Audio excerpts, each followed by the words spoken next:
Website है pmswanidhi.mohua.gov.in, इसी पे आ जाना है। इस वेबसाइट का जो लिंक है हमने आपको वीडियो के डिस्क्रिप्शन में दे रखा है। 10,000 रुपए से लेकर के 50,000 रुपए तक का जो लोन है वो आप पा सकते हो। इस लोन पर आप सभी को गवर्नमेंट की तरफ से सब्सिडी भी मिल जाती है। यहाँ पर आप देखोगे कि यहाँ पर गवर्नमेंट की तरफ से 7% की जो सब्सिडी है वो आपको मिलने वाली है। और यहाँ पर आपको जो लोन दिया जाएगा वो भी आप 1 साल के टर्नओवर में इजिली अपना जो लोन है उसको रीपेमेंट कर सकते हो। और यहाँ पर ये जो लोन है पाने के लिए आप सभी के पास में केवल आपका जो आधार कार्ड है और वोटर आईडी कार्ड है आपके पास होना चाहिए। इसके पहला जो लोन आपको दिया जाता है वो आपको 10,000 रुपए तक का जो लोन है वो दिया जाता है।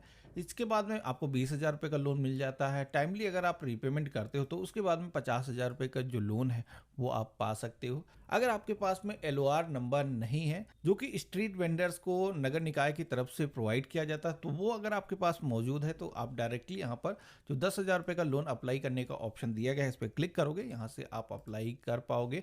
अब अगर आपके पास में ये नहीं है तो इसके लिए आपको यहाँ पर एक सेकेंड ऑप्शन दिया गया है, apply for LOR come loan. Street vendor का जो लाइसेंस है वो नहीं है तब भी यहाँ से आप लोन के लिए अप्लाई कर सकते हो। तो हम इसी ऑप्शन पे क्लिक करेंगे। हमें अपना जो मोबाइल नंबर है सबसे पहले तो एंटर करना है। ध्यान रखना है कि ये जो मोबाइल नंबर आप फिल कर रहे हो आपके आधार कार्ड से यही नंबर लिंक होना चाहिए। और इसके बाद में जो कैप्चा कोड आता है ये कैप्चा कोड भी सेम कैपिटल स्मॉल जैसा भी है वैसे ही आपको एंटर करना है। रिक्वेस्ट OTP की टैब पे आपको क्लिक कर देना है। आपकी मोबाइल फोन पर एक OTP आएगा, वो OTP आपको यहाँ पर एंटर करना है। वेरीफाई OTP की टैब पे आपको क्लिक कर देना है। तो इतना करते ही आप देखोगे कि हमारी जो डिटेल्स है वो आधार के जरिए वेरीफाई हो चुकी हैं। आप सभी के सामने वेरीफाइड कुछ इस तरीके का जो ग्रीन कलर का मैसेज है वो आ जाएगा। अब यहाँ पर इस फॉर्म को भरने से पहले ऊपर की तरफ आपको कुछ इंपॉर्टेंट मैसेज दिए गए हैं जिसमें कि बताया गया है कि जिन भी बॉक्स पर आपको स्टार देखने को मिलते हैं, जैसे कि नीचे की तरफ आप देखोगे कि स्टेट, टाउन, डिस्ट्रिक्ट, इन सारे ऑप्शन पे स्टार लगे हुए हैं, इनको आपको फिल करना बेहद ही जरूरी है। तो अगर फॉर्म में कहीं पर भी डबल स्टार आपको देखने को मिलते हैं तो ये जो सेक्शन है उन लोगों के लिए है जिनके पास में आधार कार्ड मौजूद नहीं है। यहाँ पर आप सभी को फॉर्म में नीचे की तरफ आना है और सबसे पहले तो आप सभी को अपनी जो स्टेट है वो सिलेक्शन करना है। देन आप सभी को अपना जो डिस्ट्रिक्ट है यहाँ पर सिलेक्शन करना है और name of urban local body के सेक्शन में आना है। तो यहाँ पर आप सभी को जितने भी म्युनिसिपल कॉर्पोरेशन होंगे उनके जो नेम है देखने को मिल जाएंगे, पर लिस्ट में से सिलेक्शन करना है। और इसके बाद में आपका जो वार्ड एरिया है नेम उसका जो है यहाँ पर आप इंटर करोगे। नीचे की तरफ आप आओगे तो यहाँ पर पर्सनल इंफॉर्मेशन का जो सेक्शन है वो दिया गया है। यहाँ पर आपको कुछ क्वेश्चन दिए गए हैं जिसमें कि मेंबर ऑफ GIC, इसी के साथ member of JLG, joint liability group के कैटेगरी में अगर आप आते हो तो आपको यहाँ पर सिलेक्शन करना है, नहीं तो आपको पेज में नीचे की तरफ आना है। जनरल कैटेगरी से हो ST OBC सिलेक्शन करोगे। इसके बाद में अगर आप माइनॉरिटी हो तो यहाँ पर चूज करना है। दिव्यांग अगर हो यानी कि विकलांग हो तो यहाँ पर आपको सिलेक्शन करने का ऑप्शन दिया गया है। तो मेरे केस में हम माइनॉरिटी भी नहीं है और विकलांग भी नहीं, तो नो के ऑप्शन पे ही क्लिक रहने देंगे। KYC डॉक्यूमेंट के सेक्शन में आप देखोगे तो यहाँ पर आपको जो डिफॉल्ट डॉक्यूमेंट है जैसे कि आधार, वो नंबर पहले से यहाँ पर आ चुका है। आप सभी को यहाँ पर सेकेंडरी भी डॉक्यूमेंट देने की जरूरत होगी जो कि यहाँ पर है वोटर ID कार्ड। अब voter ID card number enter करने के बाद में अगला ऑप्शन यहाँ पर देखने को मिलता है डू यू हैव फैमिली। तो यहाँ पर अगर आप पे कोई डिपेंडेंट है, आपकी फैमिली है, तो यहाँ पर इस ऑप्शन पे टिक करोगे तो यहाँ पर परिवार के जितने भी सदस्य हैं उनको नंबर को यहाँ पर सेलेक्ट करना है। इसके बाद में परिवार के जितने भी सदस्य होंगे उनकी जो डिटेल्स है यहाँ पर ऐड करने का जो ऑप्शन है वो आ जाएगा। नेम को फिल करना है, रिलेशनशिप जो भी है, एज है यहाँ पर आप मेंशन करोगे। इसके बाद में आप सभी को पेज में नीचे की तरफ आना है तो यहाँ पर आप देखोगे कि आपके आधार कार्ड से आपका जो एड्रेस है वो यहाँ पर आ चुका है। अब यहाँ पर आप सभी से ये पूछा जाता है कि आपके आधार कार्ड पर जो एड्रेस है वही आपका करंट एड्रेस है। तो अगर आपके केस में सेम ही है तो यहाँ पर ये जो ऑप्शन दिखाया गया है इस पर आप क्लिक कर दोगे तो ऑटोमेटिक आपका जो करंट एड्रेस है वही आधार वाला एड्रेस इनमें फिल हो जाएगा। अब आपको वेंडर एक्टिविटी के सेक्शन में आना है। अब जैसे कि हमने बताया था कि जितने भी स्ट्रीट वेंडर हैं वो इस लोन के लिए अप्लाई कर सकते हैं। लोकेशन एरिया ऑफ वेंडिंग के सेक्शन में आना है। यहाँ पर आप जहाँ पर भी अपनी जो शॉप है वो लगाते हो अपनी शॉप का एड्रेस यहाँ पर फिल करना है, खुद का अपना एड्रेस यहाँ पर एंटर नहीं करना है। इसी के साथ में नियरेस्ट कोई भी लैंडमार्क है जैसे कि कोई भी ऑफिस हो सकता है या फिर कोई बिल्डिंग हो सकती है। पिन कोड के सेक्शन में आना है, यहाँ पर उस एरिया का जो पिन कोड है पास के जो लोग हैं हमसे पता कर सकते हो, या फिर गूगल मैप पे अगर आप उस एरिया का जो पिन कोड है आप सर्च करोगे तो वहां पर आपको पिन कोड देखने को मिल जाएगा। पर आपको कुछ डॉक्यूमेंट दिखाए गए हैं, उनके बारे में पूछा जाता है कि क्या आपके पास अवेलेबल है, यस नो में आपको जवाब देना है। जैसे कि आपके पास में आपकी जो पासबुक है वो मौजूद है, आपको कोई भी गवर्नमेंट की तरफ से असिस्टेंस प्रोवाइड किया गया है, या फिर आप वेंडिंग का काम करते हो, आपके पासबुक में उसकी एंट्रियां हैं, जैसे कि में पैसे आते हैं, तो यहाँ पर आप इसको बता सकते हो, यस के ऑप्शन पे क्लिक कर सकते हो। तो यहाँ पर मेरे पास में ऐसा कुछ नहीं है तो मैंने नो के ऑप्शन पे क्लिक किया है।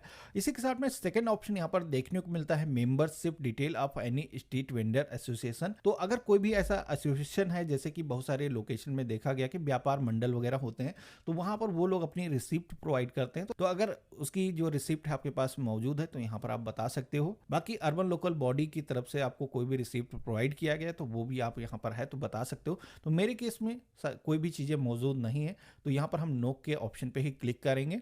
जो भी लोग काम करते हैं उनकी जो भी इनकम आती है यहाँ पर आपको फिल करना है। बैंक अकाउंट डिटेल के सेक्शन में सबसे पहले तो आपका जो बैंक खाता है वो जिस भी बैंक में है, पूरी ही लिस्ट आपको देखने को मिल जाती है, सिलेक्शन करना है। यहाँ पर आईएफएससी कोड फिल करोगे तो ऑटोमेटिक आपकी जो ब्रांच है वो आ जाती है। अब आपको अपना जो अकाउंट नंबर है यहाँ पर एंटर कर देना है। अपनी शॉप पे क्यूआर कोड चिपका रखा है, फोन पे या फिर पेटीएम के माध्यम से पेमेंट एक्सेप्ट करते हो, जिस भी कंपनी के जरिए काम करते हैं यहाँ पर सिलेक्शन करेंगे।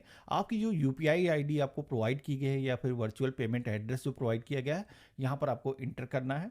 इसके बाद में पेज में आप आगे बढ़ोगे तो यहाँ पर एग्जिस्टिंग लोन के बारे में पूछा जाता है। तो अगर आपको कोई भी पुराना लोन चल रहा है, कोई भी एग्जिस्टिंग लोन है जो अभी रिपेमेंट करना बाकी है, और जितना भी आउटस्टैंडिंग अमाउंट है वो आपको बताना है। जितनी भी मंथली आपकी ईएमआई जाती है वो आपको यहाँ पर फिल करना है। अगर आप पे अप्लीकेबल नहीं है तो इसको भी आप ब्लैंक छोड़ सकते हो। इसी के साथ में अगला ऑप्शन हमें मिलता है लोन अमाउंट रिक्वायर्ड का। एक बार में पहले 10,000 ही आपको लोन मैक्सिमम मिल सकता है, तो यहाँ पर आप लोगों को वो अमाउंट एंटर करना है। तो जैसे कि हमने यहाँ पर 10,000 रुपये एंटर किया है तो 12 मंथ के अंदर ये जो अमाउंट है वो रिपेमेंट करना होगा। उसके बाद में हम सेकंड जो लोन है वो यहाँ पर पा सकते हैं। आप देखोगे कि इसके अंदर पहले से ही 20,000 रुपये का जो अमाउंट है वो हम इसके लिए एलिजिबल हो जाएंगे। इसी के साथ में ये भी टाइमली पेमेंट होने के बाद में थर्ड जो लोन मिलेगा वो भी आप देखोगे कि यहाँ पर 50,000 रुपये का जो लोन है वो हमें मिल जाएगा। इसके बाद में लोन पर्पस क्या है, तो जैसे कि आप अपने बिजनेस में वर्किंग कैपिटल चाहिए, बिजनेस को अगर आपको बढ़ाना है और भी एक्सपेंड करना चाहते हो, कुछ नई कैटेगरीज के अंदर काम करना चाहते हो, तो यहाँ पर आप ये सेलेक्ट करोगे। इसी के साथ में कोई एसेट खरीदना है, कोई मशीनरी या फिर इक्विपमेंट परचेज करना है, तो यहाँ पर इस ऑप्शन पे आप क्लिक करोगे। इसके बाद में आप सभी को सेव के ऑप्शन पे क्लिक करना है। अब यहाँ पर हमने फॉर्म को पूरा कंप्लीट फिल कर लिया है। यहाँ पर सबमिट का जो ऑप्शन दिखाया गया है इस पे हमें क्लिक करना है। तो यहाँ पर हमने सबमिट के ऑप्शन पे जैसे क्लिक किया है तो यहाँ पर आप देखोगे कि हमारी जो एप्लीकेशन है वो सबमिट हो चुकी है। यहाँ पर अगर आपने आधार कार्ड के अलावा कोई दूसरा एड्रेस दिखाया होगा तो उस एड्रेस के लिए भी आप सभी से डॉक्यूमेंट मांगा जाएगा। मेरे केस में केवल बैंक का जो प्रूफ है वो मांगा जा रहा है, जिस अकाउंट में हमें जो लोन का अमाउंट लेना चाहते हैं। तो पासबुक के लिए आपको क्या करना है, जहां पर भी आपने सुरक्षित करके रखा है कुछ इस तरीके से पीडीएफ फॉर्मेट में अपनी जो पासबुक है उसको यहाँ पर अपलोड करना है। ध्यान रखना है कि यहाँ पर 1 MB से ज़्यादा फाइल नहीं होना चाहिए। तो यहाँ पर हम सबमिट की टैब पे क्लिक करेंगे। तो इस तरीके से आप देखोगे कि अब हम फाइनल पेज पर आ चुके हैं, जहां पर हमें ये जो लोन लेना है, हमें इस लोन के लिए 2 ऑप्शन हमें दिखाए गए जिसमें कि हमें एक का सिलेक्शन करना है। यहाँ पर हमसे बेसिकली पूछा जाता है कि आप ये जो लोन लेना चाहते हो, ये लोन कोई स्पेसिफिक बैंक से लेना चाहते हो, कोई भी आपको लोन प्रोवाइड करे। आपको यहाँ पर दोनों ही ऑप्शन दिखाए गए हैं। तो अगर आप ये जानते हो कि आपके एरिया में कौन सा बैंक अच्छा है जो आपको इजीली लोन आपको प्रोवाइड कर देता है, स्पेसिफिक आपका जो बैंक है, जैसे कि आपका बैंक खाता है जिस बैंक में, उसी बैंक से आप लोन लेना चाहते हो, तो यहाँ पर आप सभी को लैंडर का जो नेम है वो सेलेक्ट करने का ऑप्शन मिल जाएगा, जिसमें कि जितने भी बैंक्स हैं, एनबीएफसीज हैं, उनकी लिस्ट आपको दिख जाएगी। सिलेक्शन करोगे और जो भी ब्रांच है, जिस ब्रांच से आप लोन लेना चाहते हो, सिलेक्शन करोगे। इसके बाद में आप सभी को यहाँ पर टर्म एंड कंडीशंस को एक्सेप्ट करने के लिए आई एग्री के ऑप्शन पे क्लिक करना है और पेज में नीचे की तरफ आना है। यहाँ पर सबमिट का जो ऑप्शन दिखाया गया है इस ऑप्शन पे आपको क्लिक कर देना है। हमारे सामने हमारा जो एप्लीकेशन नंबर है वो जनरेट होकर के आ चुका है। सबसे पहले तो ये जो नंबर आया है इसको आपको स्क्रीनशॉट लेकर के अपने पास में सुरक्षित करके रख लेना है। इसके बाद में आप सभी को यहाँ पर डन के ऑप्शन पे क्लिक करना है। अब यहाँ पर आप देखोगे कि हमने जो लोन के लिए अप्लाई किया है वो जो फॉर्म है हमने सक्सेसफुली फिल कर लिया है। फॉर्म फिल होने के बाद में ये जो एप्लीकेशन है, जो भी लैंडर्स हैं जो लोन को प्रोवाइड करते हैं उनके पास में रिफ्लेक्ट हो जाती है, जिसके बाद में उनकी तरफ से आपको अप्रोच किया जाता है, आपको लोन प्रोवाइड किया जाता है। इसी के साथ में अगर आप अर्बन क्षेत्र से हो, आपका जो अर्बन लोकल बॉडी है उसके अंदर आपका जो बिजनेस है वो रजिस्टर्ड नहीं है, तो इसको वेरीफाई किया जाएगा। उसके बाद में आपको एलओआर स्टेटस के सेक्शन में, जैसे कि अभी पेंडिंग है, आपको रिकमेंडेड मेंशन किया जाएगा। उसके बाद में आप सभी लोग इस योजना के अंदर लोन लेने के लिए एलिजिबल